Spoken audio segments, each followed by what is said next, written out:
Hi Cancer, this is Jav. Welcome po sa ating channel.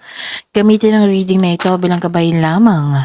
Kung naka-resonate kayo, comment down. Kung hindi kayo naka-resonate, ibigay niyo po sa iba kasi general reading po ito. This is for you, Cancer. June 16 to 22, 2025, your weekly gabay.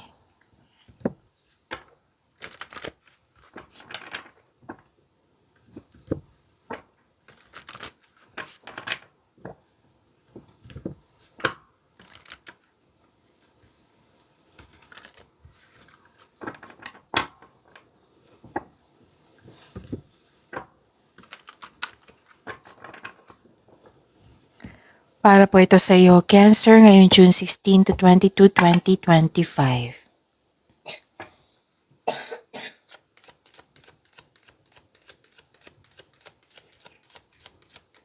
Maraming salamat po sa inyong patuloy na suporta at maraming salamat din po sa mga hindi nag-skip ng ads. Sa mga hindi pa nag-subscribe, subscribe na po kayo at click bell notification. Para malaman nyo na may bago tayong video. Para sa mga gusto magpa-reading, comment po kayo ng personal reading. Again, comment kayo ng personal reading and check my reply sa comment section. Mga ganap pa para kay Cancer ngayon June 16 to 22, 2025.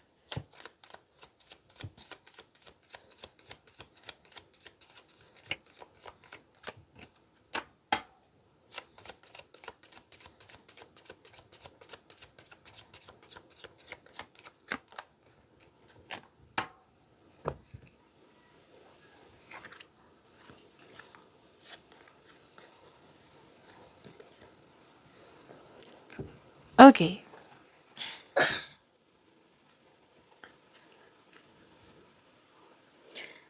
Cancer. May nakita ko ditong may malaking influence ang isang lalaki sa week na ito. At may nakita ko ditong love is bloomy, you're taking care of yourself, you love yourself more, may mangyayaring romance, attraction, affection, and this is joy of life. You love yourself more, may romance, wow, ang ganda.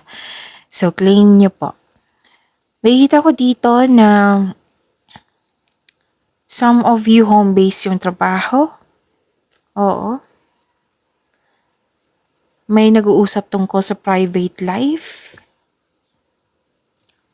May nag-uusap dito tungkol sa property or domestic matters. And may nakita kong prosperity. So claim this prosperity. Cancer. Gusto mo magstay sa bahay kasi you felt calm, security, and relaxed pag nasa bahay kayo.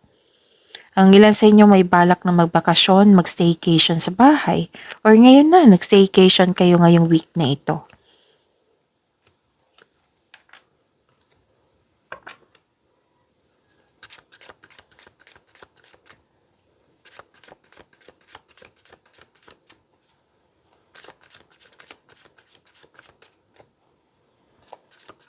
Energy po ni Cancer ngayong June 16 to 22, 2025. Andito po si Angel of Dreams.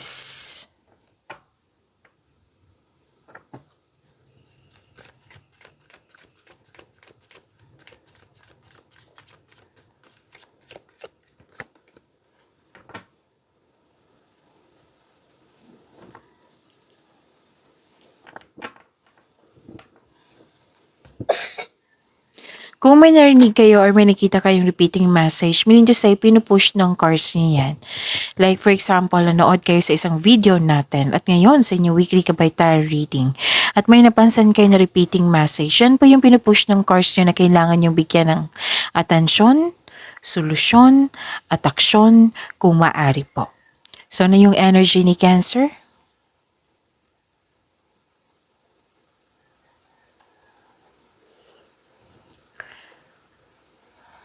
Mas lumawak yung ambisyon nyo sa buhay.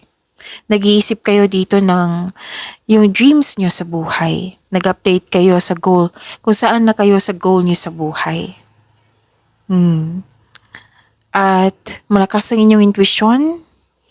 You want more. Nakita ko dito dissatisfaction, oo, pero na you want more. Nagbaplano ka dito, okay? Nagplano ka at bibigyan mo ito ng aksyon. Mataas ang inyong intuition, may sikreto kayong malalaman or malalaman mo na kung sino yung manloloko or nanloko sa'yo. So this card also tells you na dapat ikaw ay magpahinga at magnilay-nilay. So babala po sa mga may kaaway na nagtatagong anyo. So this card tells you be careful of seeing things that are not there. So maaring may, 'di ba, may sikreto? Oo, maaring may sikreto na mabubulgar at nagkaroon kayo ng honest conversation. Okay. Pwede din itong sa kontrata kasi may nakita kong kontrata dito. So basahin ng mabuti. Kailangan na intindihan nyo. Kung hindi mo alam kung ano, kung hindi mo alam or hindi mo naintindihan yung nakasulat sa kontrata, then ask po. Kailangan naintindihan mo yung nakasulat. Kasi pipirma kayo, diba? Dapat naintindihan nyo. Kasi may nakita ko dito ang hidden charges or too good to be true. Yung hindi siya, yung like for example, nakapost doon na yung mga benefits na makukuha mo. Tapos sobrang malayo siya sa kontrata. Kasi doon tayo, sa kontrata tayo magbe-base, diba? So, hindi po masamang magtanong. I-clarify nyo po para klarong-klaro maintindihan nyo.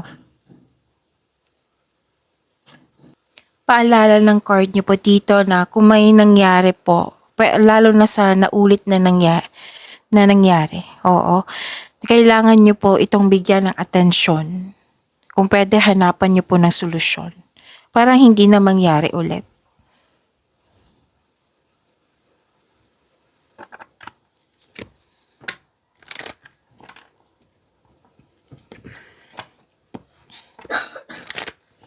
May nakita ko ditong hindi sang-ayon. May nakita ko ditong tuto sa inyong desisyon, ideas or plano. Or may taong hindi ka gusto or may treatment siya na hindi nakakabuti sa iyo. Oo. Or di kaya'y, or po ito ha, or di kaya'y may concern sa third party. Okay? So, remember, this is general reading. Oo. Yan yung nakikita ko dito na nasaktan ka kasi may taong hindi ka gusto or may taong, yun nga, na naging salbahe sa'yo or di kaya may concern yan sa third party. So, kailangan nyo itong i-process yung nararamdaman mo. Okay?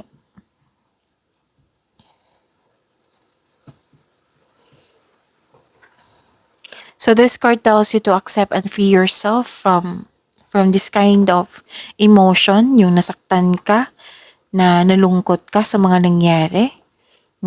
It might be nalungkot ka sa nalaman mong sikreto, nalaman mo yung taong manloloko or nanloko sa'yo. Ang sabi ng card dito na i-process nyo, huwag kayong huminto. Yung hayaan mo lang makulong ka sa isang sitwasyon, makulong ka sa inyong emotion. You have to free yourself. Okay? Kailangan ng pagtanggap po and free yourself. Alalahanin mo na kailangan mong tulungan mo yung sarili mo. At may mga dahilan po sa mga nangyari. So isipin nyo para maka-move on kayo, para mabigyan nyo po ng solusyon. Ano ang natutunan mo sa mga pangyayaring ito? Okay? So remember ha, accept and free yourself from this kind of emotion, from this kind of situation. Pagalingin at palayain ang sarili mo. So kung may tuto sa inyo, we have to respect na may each of us na may sariling opinion, may sariling pananaw, may sariling choices. So hindi lahat ng panahon na may hindi tutol yung supportive sila, ganun. So may tao talaga na may May tao talaga na salungat sa atin. Oo. Na pwede din inaasahan mo siya na maging supportive siya sa'yo pero hindi. Kasi nga may choice siya. Kasi nga each of us may choice. May sariling pananaw. Ah, pwede din may loss of connection or loss of things or loss of opportunity. Hindi ibig sabihin na may napangyayaring ganyan na magsa-stop ka na. So, bigyan ng kilos, make change. Yung assignment nyo nga dito is accept and free yourself. Kahit ano man yung mga pangyayaring yan, accept and free yourself. Kasi kung hayaan mo lang makulong yung sarili mo, mas mabibigatan ka. Eh? Kasi ang ilan sa inyo dito may away, hindi nagkasundo, hindi ka na komportable. You must process this kind of emotions. Kailangan mong i-heal mo yung sarili mo. Kung magkakaroon ng pagtanggap, embrace, at pagkaroon ng let go, magkakaroon po ng transformation at dito na yung papasok yung healing. So, piliin ang magkaroon ng inner peace. Kasi we are here, di ba, para sa inner peace. Para sa inyong improvement. So, heal po, magkaroon ng healing, at mag-move forward kayo into a new direction. Look to the future with hope for new experiences. Huwag nyo lang, I think some of you nangyari na sa nakaraan to, na naalala nyo ngayong week na ito. Kaya nga may advice ang card nyo dito na huwag nyong dalhin yung mga nangyari sa nakaraan ngayon. Kasi magkakaroon nyo ng blockages. So, iwasan nyo sana. Okay? Mag-focus kayo sa makontrol nyo. Huwag kayo mag-focus sa hindi nyo makontrol. Okay?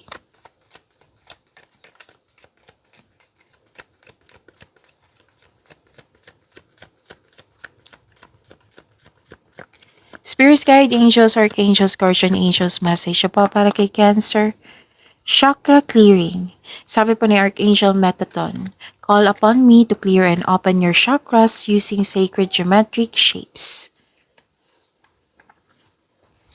So this is nag-clarify siya dito na yung sabi dito na you have to move forward na wag mong ikulong mo yung sarili mo sa mga nangyari. So let the past go, let the old emotion go, and heal and move forward.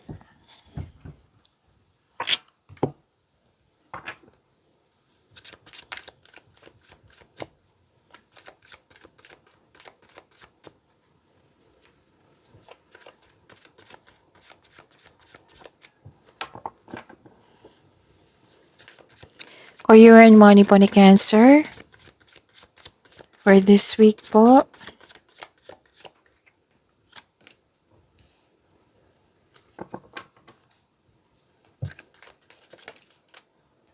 Ang ganda ng career and money nyo, Cancer.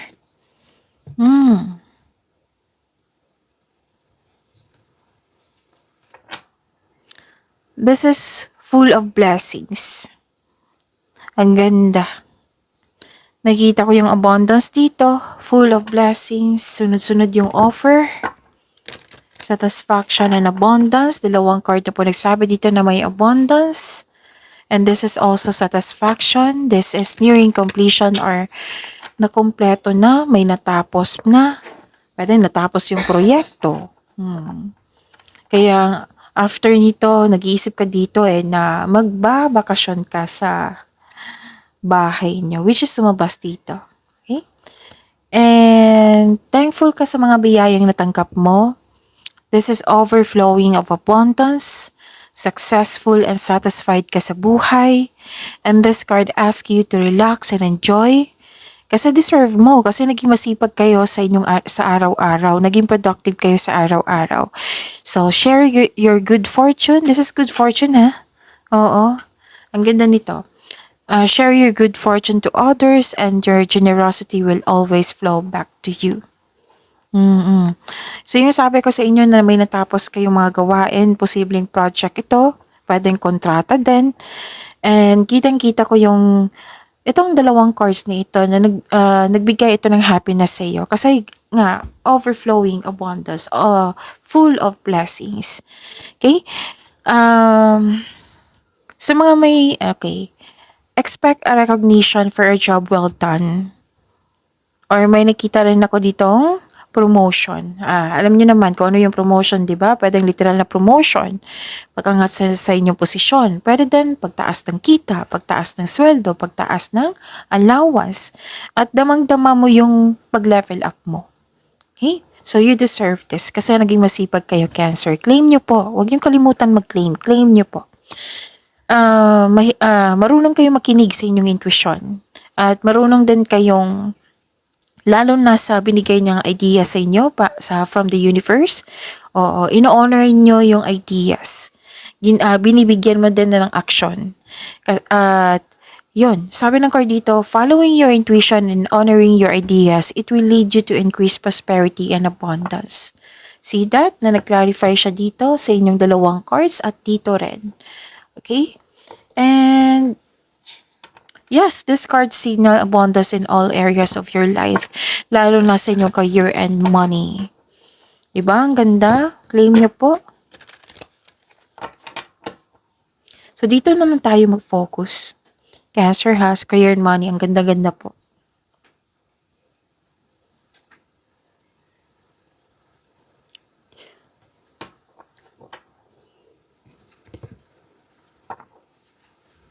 May bagong simula. Kasi may sabi ako kanina, di ba, na may natapos kayo. So, may bagong simula.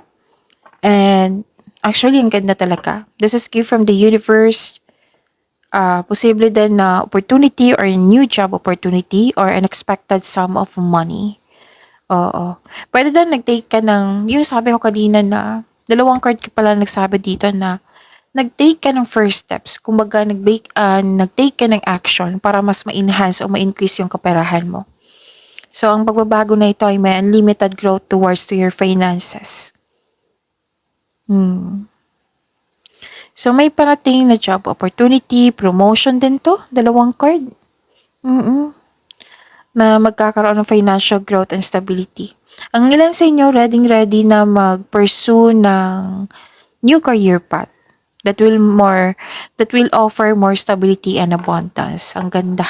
Ang ganda na career and money niyo po.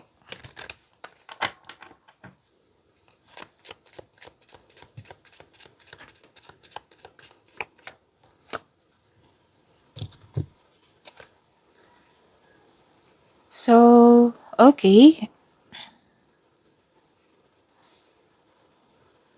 Setbacks. Taking one step forward only to take two steps back. Setbacks are telling you that you're not ready to... okay. So, sabi ng card dito na, di ba sabi ko kanina na ang ilan sa inyo mag-pursue ng new career path? Oo. Nakikita ko kasi dito na nag-advise ang card niyo po na maggawa kayo ng konkretong plano para ready kayo. Kasi nakita ko dito na may araw po na hindi pa kayo handa kasi wala pa kayong konkretong plano. Pero sinabi mo, nakaset na magkakaroon ng pagbabago sa inyong career. So, samahan niyo po ng konkretong plano. Okay?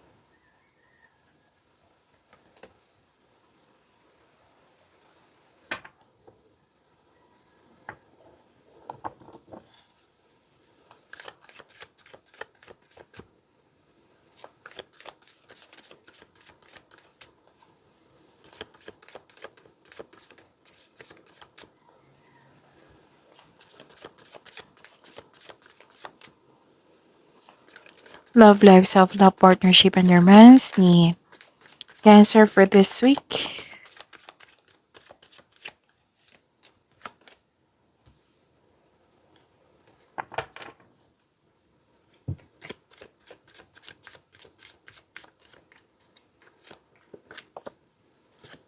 Ang ganda naman.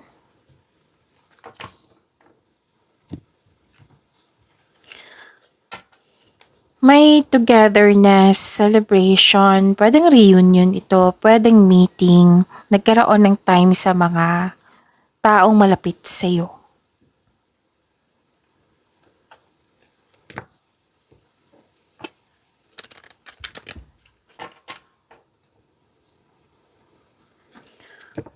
Sa mga single dyan, maaari makatagpo ka ng new partner through friends and through friends connection. Para sa mga relasyon sa buhay mag-asawa, may date kayo ngayon, group date, or celebrating monthsary anniversary, or may na-achieve kayo na na-fulfill po. Kaya nag-decide kayong i-celebrate po ito. This is good kasi this is acknowledgement na nagbigay kayo ng pasalamat sa ating Panginoon sa binigay na blessing sa inyo.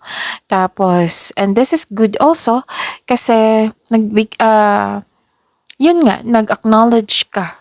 Magbibigay ito ng positive energy flow sa iyo kasi in-acknowledge mo yung na-receive niyong blessings.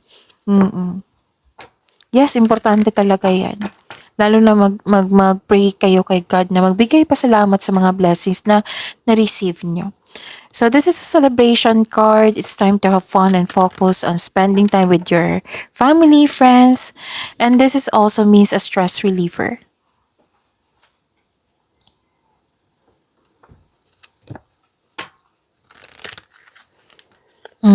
So this is dalawang card kasi nagsabi dito enjoyment. Success, enjoyment, may na-achieve, a time of enjoyment and you're feeling safe. Sa mga single, you've been doing a great job to love yourself. May potential talaga na mamimit mo yung posibleng romantic partner mo. So, pwedeng parating na or dumating na. So, do something special for yourself. Oo, treat mo yung sarili mo dahil deserve mo ito. Ang ilan sa inyo gusto mag-decorate, mag-renovate ng bahay. Ang ilan sa inyo nagbakasyon. You are focused on what brings you the most peace. So this is lahat ng tinanim mo nagbo-bloom and this is your lucky week. Oo, ang ganda. So claim nyo po.